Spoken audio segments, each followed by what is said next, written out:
What happened? Don't panic. Take your time and tell me slowly. It's the Night Horror! There's word in my tribe that the Night Horror has returned! Our old chieftain. He sleepwalked into Lemnian Hollow, and no one's seen him since. What? Was it an accident?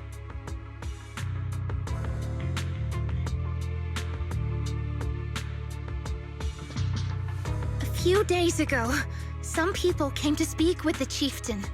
They asked if any night watchers would volunteer to sleep at night so they could follow the sleepwalkers into the hollow and find the Night Horror. They promised they only wanted to learn more about the Night Horror's powers, and if anything went wrong, they'd wake us right away. But for everyone's safety, the chieftain said no.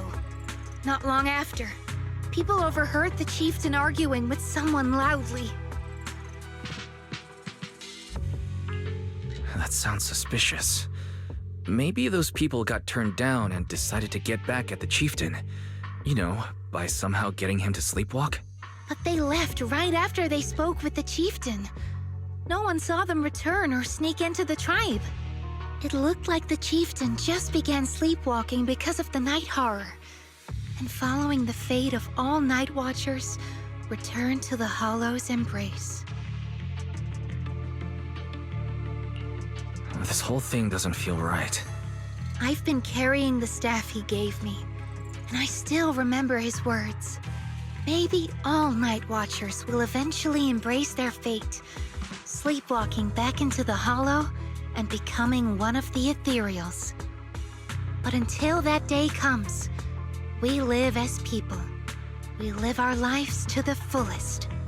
So if anyone took away the chance of him living his life to the fullest, even if it was the Night Horror itself, I need to know why.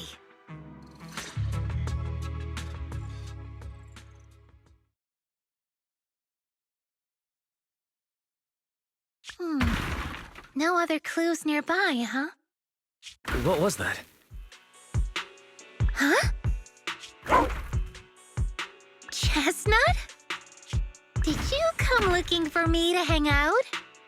Oh, you mean you want us to follow you? Come on, let's follow her. Shouldn't we look around first? Let's go! We've entered the hollow so many times, but this is the first time we've had a tour service! Watch out for ethereals, Lucia. No, I didn't mean chestnut. Emergency! Excuse me, coming through. Sorry, pardon me, coming through. Sorry! Whew, looks like everyone's in a rush today.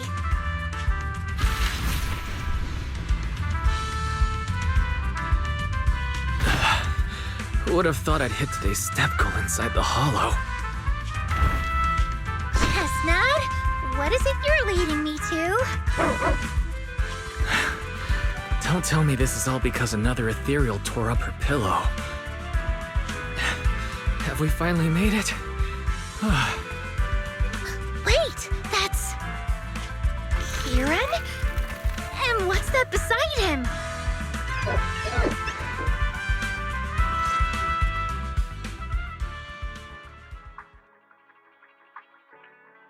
Kieran? Kieran! Are you okay? Lucia?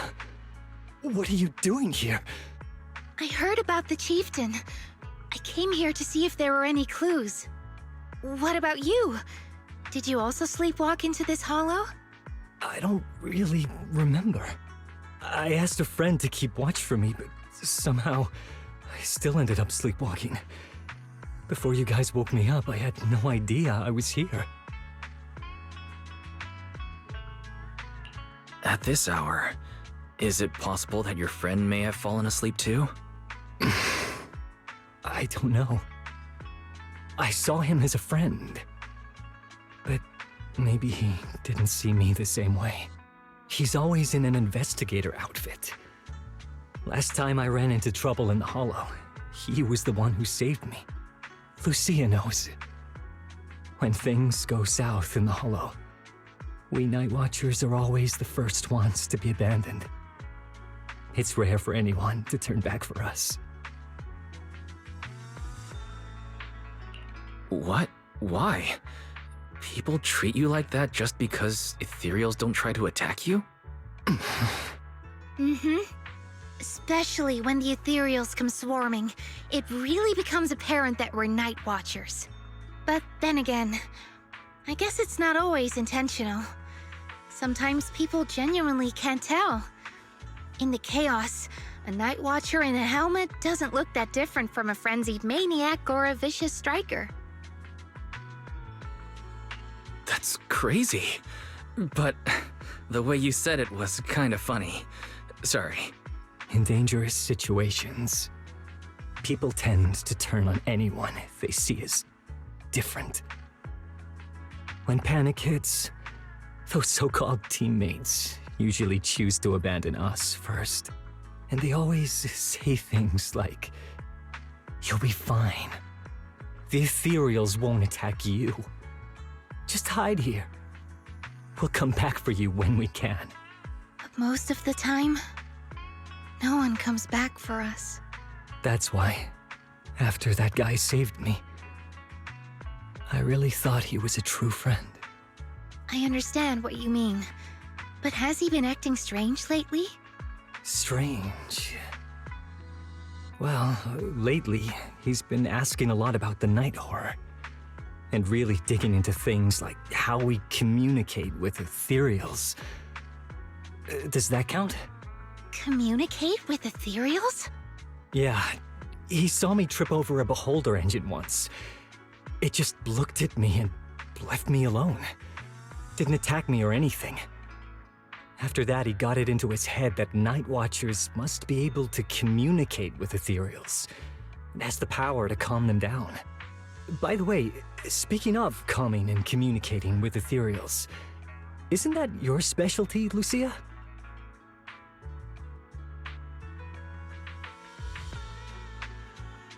You mean those ethereals I summoned?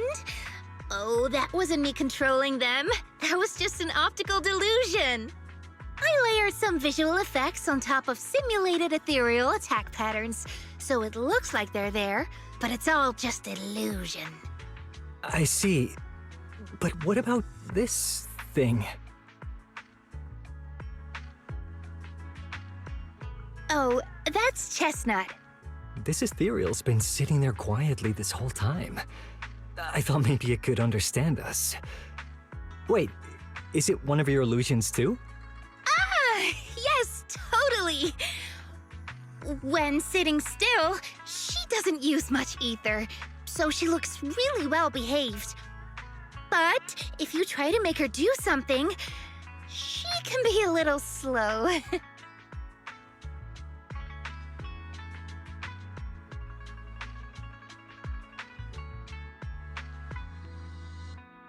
Oh, I see. This ethereal looks insanely real. I've seen some of your illusions before, but this one... Seems like you've improved your skills again. Congrats. I guess so. Thanks. But even with the staff passed down in our tribe, you still can't really control ethereals. Does that mean what the guy's after? Controlling or communicating with ethereals was never actually possible in the first place? Manipulating the ether environments to control ethereal behavior isn't totally far-fetched. Take Geppetto from Hollow Zero. It could even command other ethereals to launch ambushes. But I doubt this strange device here could pull off anything close to what Geppetto could do. If we're talking about massive symbiotic ethereals like Geppetto, then yeah, it could definitely manipulate the ether environment in a large area. But I feel like we don't really need something that extreme to influence ethereal behavior. If we just want to change how ethereals behave, then maybe suppressing or stimulating their ether activity levels could do the trick. As expected from our ethereal expert. Have you seen anything like that before? No, But the ethereals we encountered earlier were unusually agitated, as if they'd been provoked by something. Do you think it could be because of this device? And don't forget the chieftain's disappearance. What if someone's using the Night Watcher's abilities to try and communicate with ethereals, or to test how much they can control them? Are you saying that someone's been experimenting on us? Using our ability to sleepwalk our lives? For research? That's right. They probably want to exploit the Night Watcher's abilities to locate the night horror and research how to communicate with ethereals. This theory actually lines up with how we've been treated during Hollow joint operations. But it's just a theory for now. We shouldn't jump to conclusions. We need more leads, like figuring out what this strange device actually does. Okay, I'll keep you posted on what's going on back in the tribe.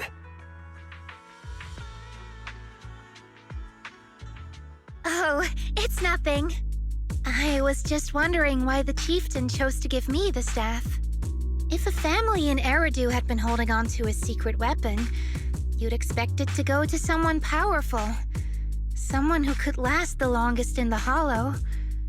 Or someone who's best at taking down ethereals, right?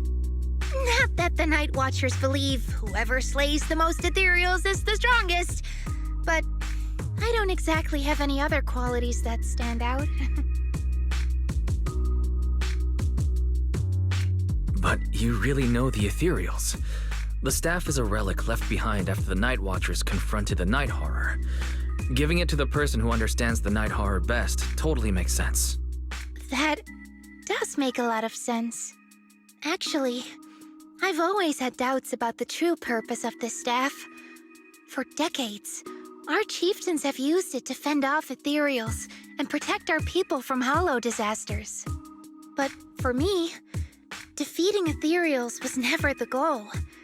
I wanted to understand them. Even among the Night Watchers, some say I've strayed too far from tradition. Right. You've always had a special interest in ethereals. I don't think I've asked before, but what made you want to study them in the first place? Ethereals. Some are born from the Hollow itself. Some are the continuation of life in the Hollow. Some of them feel like projections of who we are in the Hollow. Others are quite literally the people we once knew. I keep wondering, when someone is corrupted and becomes an ethereal, when they lose their sanity and identity in the Hollow, is there really no way to bring them back? If we see the Hollow as our enemy, then it's nearly invincible. No matter how strong you are, I don't think anyone can wipe out every last Hollow. But if one day we could uncover all the secrets of the ethereals, or if the Hollow itself could answer us, then maybe there's still a chance to bring our lost loved ones home. We can't change what's already happened, but maybe we can still move toward a future where we no longer have to live in fear of the Hollow. Maybe. But Lucia, those are some big questions. Perhaps the old chieftain gave you that staff because he believes in your search for the truth. Is that so?